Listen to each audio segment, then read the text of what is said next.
BMRCL ಬೇಜವಾಬ್ದಾರಿತನ ಮತ್ತೆ ಮುನ್ನೆಲೆಗೆ ಬಂದಿದೆ. ವಿಧಾನಸೌಧ ಮೆಟ್ರೋ ನಿಲ್ದಾಣದ ಬಳಿ ಎಸ್ಕಲೇಟರ್ ನಿರ್ಮಾಣ ಮಾಡದೆ ಸಾರ್ವಜನಿಕರಿಗೆ ತೊಂದರೆ ಆಗುವ ಪರಿಸ್ಥಿತಿ ನಿರ್ಮಾಣವಾಗಿದೆ. ಇದರ ಬಗ್ಗೆ ಬಿಎಂಆರ್ಸಿಎಲ್ ಎಂಡಿಗೆ ನರಸಿಂಹಮೂರ್ತಿ ಅವರು ಪತ್ರ ಬರೆದಿದ್ದಾರೆ. ನರಸಿಂಹಮೂರ್ತಿ ಅವರ ಜೊತೆಗೆ ನಮ್ಮ ಪ್ರತಿನಿಧಿ ಭವ್ಯ ಸುನೀಲ್ ಮಾತನಾಡಿದ್ದಾರೆ. ಬನ್ನಿ ಏನು ಹೇಳಿದ್ರು ನೋಡೋಣ.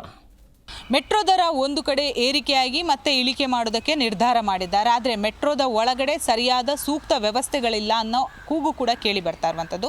ನಮ್ಮ ಜೊತೆ ಮಾತಾಡೋದಕ್ಕೆ ನರಸಿಂಹಮೂರ್ತಿ ಸರ್ ಇದ್ದಾರೆ. ಸರ್, ಈಗ ಮೆಟ್ರೋ ದರ ಏರಿಕೆ ಮಾಡಿ ಜನಸಾಮಾನ್ಯರಿಗೆ ಬರೆ ಒಂದು ಕಡೆ ಬಿದ್ದಿದೆ. ಮತ್ತೆ ಏನೋ ಒಂದು ಕಡೆ ಜನಸಾಮಾನ್ಯರು ಆಗಿರ್ಬೋದು, ಜಿ ಕನ್ನಡ ಕೂಡ ನಿರಂತರ ವರದಿ ಮಾಡಿದ್ದು, ಎಲ್ಲರೂ ಕೂಡ ಇದರ ಬಗ್ಗೆ ಆಕ್ರೋಶ ವ್ಯಕ್ತಪಡಿಸಿದ್ರು. ಬಟ್ ವಿಧಾನಸೌಧ ನಿಮಗೆ ಗೊತ್ತು, ವಿಧಾನಸೌಧದ ಹತ್ರ ಸಾವಿರಾರು ಜನ ಹೋಗ್ತಾರೆ. ಅಲ್ಲಿ ಎಸ್ಕಲೇಟರ್ ಇಲ್ಲ. ಈ ಹಿಂದೆ ಕೂಡ ಬೇರೆ ಕಡೆಗಳಲ್ಲಿ ಮಗು ಬಿದ್ದು ಸಾವನ್ನಪ್ಪಿರುವಂತಹ ಘಟನೆ ಕೂಡ ಇದೆ. ಸೊ ಇಂತಹ ದೃಶ್ಯ ಇರುವಾಗ ಯಾಕೆ ಇವರು ಬೇಜವಾಬ್ದಾರಿತನದಿಂದ ವರ್ತನೆ ಮಾಡ್ತಾರೆ ಸರ್? ಹೌದು, ಅಲ್ಲಿ ಮೆಟ್ರೋ ಸ್ಟೇಷನ್ ಇದೆ. ಅಲ್ಲಿ ನಾವು ಎಂಟ್ರ್ ಆದಾಗ ಬಲಗಡೆ ನಮಗೆ ಎಸ್ಕಲೇಟ್ರ್ ಇದೆ, ಮಧ್ಯ ಮೆಟಲು ಇದೆ, 71 ಮೆಟ್ಲಿದೆ, 5 ಹತ್ತಲ್ಲ. ಆಮೇಲೆ ಎಡಗಡೆ ಎಸ್ಕಲೇಟರ್ ಮಾಡಲಿಕ್ಕೆ ಒಂದು ದೊಡ್ಡದು ಜಾಗ ಬಿಟ್ಟಿದ್ದಾರೆ. ಇದು ಉದ್ಘಾಟನೆ ಆಗಿದ್ದು 30ನೇ ತಾರೀಕು ಏಪ್ರಿಲ್ 2016. ಈಗ 10 ವರ್ಷ ಕಾಲ ಆಯಿತು. ಇದ್ರ ಬಗ್ಗೆ ಅವ್ರ ಗಮನಕ್ಕೆ ತಂದಿದ್ದು, ಸುಮಾರು ಸತಿ ಗಮನಕ್ಕೆ ತಂದಿದ್ದೀನಿ. ಇಲ್ಲಿವರೆಗೂ ಮಾಡಲಿಲ್ಲ ಅವರು. ಆದ್ದರಿಂದ ನಿನ್ನೆ ಅವರು ಎಮ್ ಡಿಗೆ ಹಾಕ್ಕೊಂಡು ನಾನು ಪತ್ರವನ್ನು ಬರೆದಿದ್ದೀನಿ. ಇಲ್ಲಿ ಏನಂತ ಪ್ರಶ್ನೆ ಅಂದರೆ, ಇದು 71 ಪಡಿ.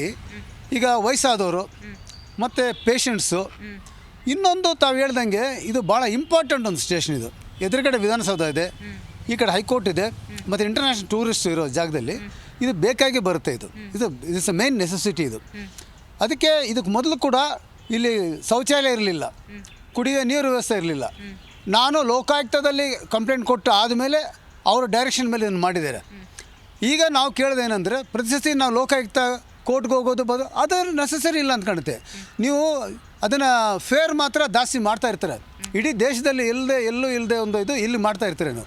ಅದೇ ರೀತಿ ಗ್ರಾಹಕರಿಗೆ ಯಾವ ರೀತಿ ಮಾಡಬೇಕು ಅದನ್ನು ಮಾಡಬೇಕಂತ ನಾನು ಒಂದು ಮನವಿಯನ್ನು ಕೊಟ್ಟಿದ್ದೀನಿ. 7 ದಿವಸದ ಒಳಗಡೆ ಅಲ್ಲಿ ಕಾರ್ಯಕ್ರಮ ಪ್ರಾರಂಭ ಆಗಬೇಕು. ಇಲ್ಲ ಅಂತ ಹೇಳಿದ್ರೆ ಅಲ್ಲೇನೋ ಪ್ರತಿಭಟನೆ ಮಾಡ್ತೀನಿ ಅಂತ ನಾನು ಇದನ್ನು ಕೊಟ್ಟಿದ್ದೀನಿ. ನಾನು ಮುಂದೆ ಅದು ಆಗದಿದ್ದರೆ ನಾನು ಕೋರ್ಟ್ಗೂ ಹೋಗ್ತೀನಿ, ಅಲ್ಲಿ ಪ್ರತಿಭಟನೆ ಕೂಡ ಮಾಡ್ತೀನಿ. ಎಸ್, ನೋಡಿದ್ರಲ್ಲ, ಮೆಟ್ರೋದ ಬಿಎಂಆರ್ಸಿಎಲ್ ಬೇಜವಾಬ್ದಾರಿತನ ಅಂತಲೇ ಹೇಳ್ಬೋದು. ಯಾಕಂದರೆ ಈ ಹಿಂದೆ ಕೂಡ ಮೆಟ್ರೋ ಸ್ಟೇಷನಲ್ಲಿ ಒಂದು ಮಗು ಸಾವನ್ನಪ್ಪಿತ್ತು. ಯಾಕಂದರೆ ಅಲ್ಲಿ ಸರಿಯಾದ ರೀತಿ ಸೂಕ್ತ ವ್ಯವಸ್ಥೆಯನ್ನು ಮಾಡಿಲ್ಲ. ಸದ್ಯ ನೀವು ದೃಶ್ಯದಲ್ಲಿ ಕೂಡ ನಾನು ಅದು ಫೂಟೇಜ್ ಏನಿದೆ ಅದನ್ನು ತೋರಿಸ್ತೀನಿ. ಅಂದರೆ ಆ ಫೂಟೇಜಲ್ಲಿ ಏನಿದೆ ಅಂದರೆ, ಒಂದು ಕಡೆ ಸ್ಟೆಪ್ ಇದೆ, ಮತ್ತೊಂದು ಕಡೆ ಎಸ್ಕಲೇಟರ್ ಇದೆ, ಇನ್ನೊಂದು ಕಡೆ ಬ್ಲ್ಯಾಂಕ್ ಇದೆ. ಅಲ್ಲಿ ಯಾವುದೇ ರೀತಿಯಾದಂತಹ ಸೂಕ್ತ ರೀತಿಯಾದಂತಹ ವ್ಯವಸ್ಥೆಗಳನ್ನು ಮಾಡಿಲ್ಲ. ವಿಧಾನಸೌಧ ಅಂದರೆ ಎಲ್ಲರೂ ಕೂಡ ಓಡಾಡುವ ಪ್ರದೇಶ, ಹೈಕೋರ್ಟ್ ಇದೆ ಹತ್ರ, ಅಂದರೆ ಟೂರಿಸಂ ಕೂಡ ಬರ್ತಾರೆ, ಎಲ್ಲರೂ ಕೂಡ ಓಡಾಡ್ತಾರೆ. ವಿದ್ಯಾರ್ಥಿಗಳಾಗಿರ್ಬೋದು, ವಕೀಲರಾಗಿರ್ಬೋದು, ರಾಜಕಾರಣಿಗಳಾಗಿರ್ಬೋದು, ನಮ್ಮಂಥ ಜನಸಾಮಾನ್ಯರು ಕೂಡ ಓಡಾಡುವ ಅಂದರೆ ಪ್ರದೇಶ ಅದು.